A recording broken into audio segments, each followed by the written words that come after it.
Hi, and welcome to the Return Homestead. Today, as promised, I'm making a low-carb or a keto cheesecake.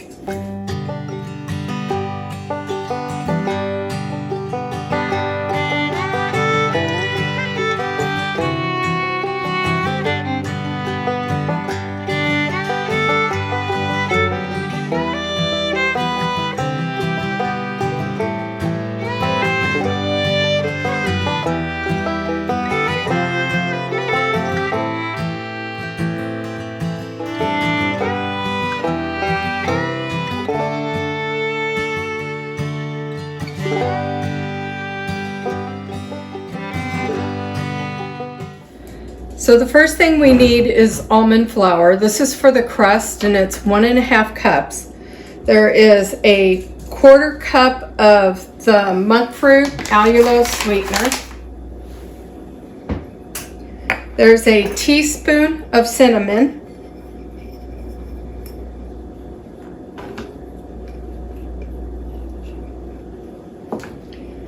And then 6 tablespoons of melted butter, and this is a salted butter. I don't think it matters, it's just up to you. I've got the oven coming up to heat. It's at 350. And you're gonna mix this all together and press it into your pan. If you have a spring-form pan, you can do that. I'm just putting it in a pie dish.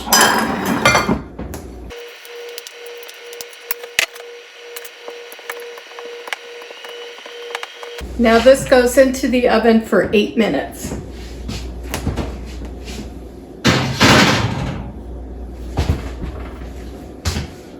While that's cooking, you want to start working on your filling. Now for the filling. You're going to start with 6 8-ounce blocks of full fat cream cheese. You don't want the low fat stuff that has more carbs, and it needs to be at room temperature. Then you're going to use 2 cups of your sweetener with the allulose, 1 tablespoon of vanilla, and then 5 eggs, and those also need to be at room temperature.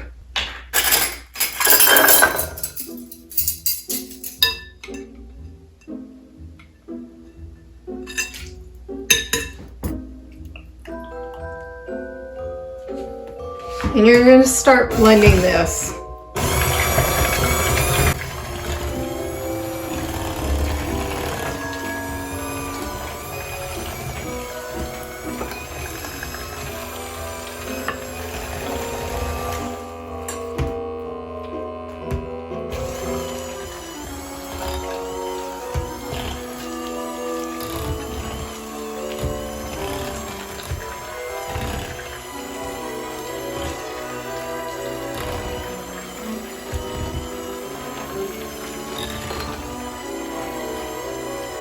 You want your cream cheese to be kind of light and fluffy. And you're going to start adding your sweetener just a little bit at a time.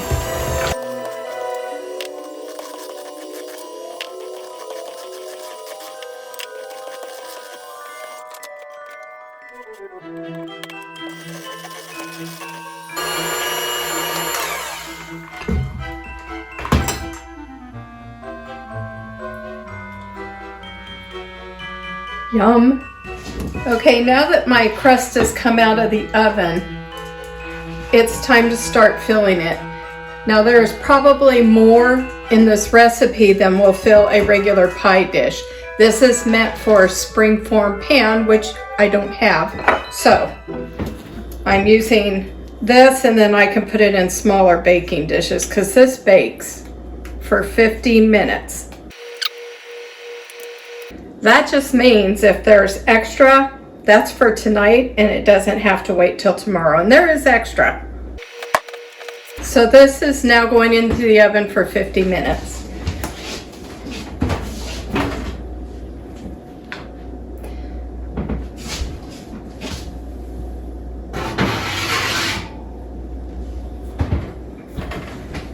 You're going to want to check it after 50 minutes. The top should be glossy and it still should jiggle in the middle. So the cheesecake is cooked for 50 minutes. As you can see, if you had a proper springform pan, all of this would have fit. It's shiny on top and it jiggles in the middle. So what you're going to do is put it back in the oven, turn your oven off, and leave your door open. Just a crack to allow some heat to dissipate. And we're going to wait 30 minutes. After setting in the oven with the oven door cracked for 30 minutes, I've now taken them out. And they're done. If I had used a springform pan, it would have all fit.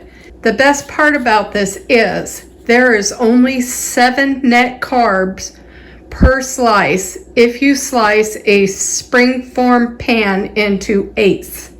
That's a lot of cheesecake for 7 grams of carbs.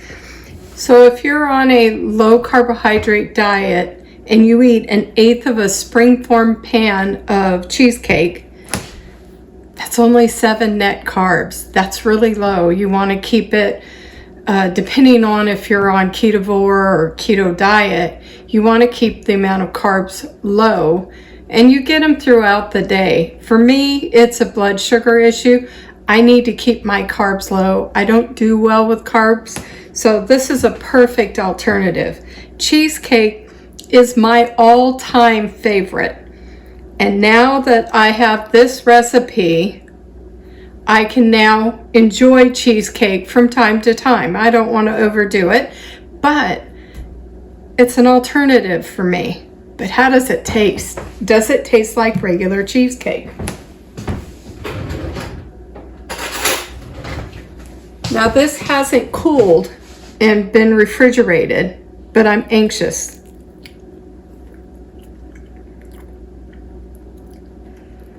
I wouldn't be able to tell this from any other cheesecake I ever had. That is really good. So, according to Pomona's website, and I gotta do a little bit of a rebel recipe. I don't always follow recipes. In fact, I rarely do. But I had a few cranberries left over from when I made Christmas jam. So I've got about a cup of cranberries here, and I want to make a festive look on top of this pie. So I'm going to cook these berries down. I'll put a little bit of vanilla in them, and I'm going to cook them down to top this cheesecake with. According to Pomona's website, you use 1/2 to 3/4 teaspoons per cup of mashed fruit or jam. And then for the calcium water, 1/2 to 1 teaspoon. Now remember, I made extra calcium water because I'm going to be making carrot cake jam next, and I've been storing that in the refrigerator, so I have it already on hand. So now I'm going to start my cranberries. You want to wash your cranberries first and add them to the pan. And I'm going to start them over a low heat.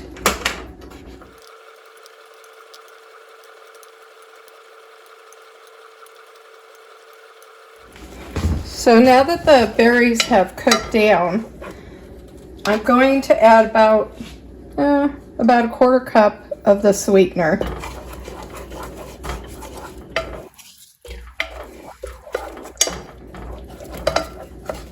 And you want to hold back just a touch to add your pectin to, so it doesn't get clumpy. So I have about a cup of mashed fruit. And remember, with Pomona's you have the large packet, which is your pectin, and then you get a smaller packet, which is your calcium. So you want to take a 1/2 teaspoon of pectin powder per cup of mashed fruit, if you want it to gel. Add that to your sugar mixture and mix it in really good. And then to your mixture that's heating up on the stove, you're going to add your calcium water. And for this, it is About 1/2 to 1 teaspoonful. So I'll do a full teaspoon of the calcium water. And a little bit more. I'm going to mix that in. And then I'm going to add my sweetener with the pectin. And you want to cook that for 2 minutes.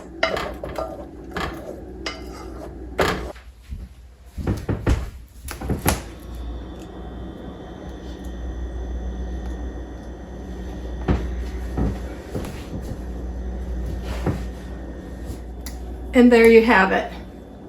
A low-carb cheesecake, perfect for Thanksgiving. I hope you enjoyed this video today, and thank you for coming along with me. If you haven't subscribed, please consider subscribing to the channel. Also, if you give us a thumbs up, it'll push it out to more viewers on YouTube, which helps us a lot. I hope you have a wonderful Thanksgiving. Until I see you next time, bye-bye.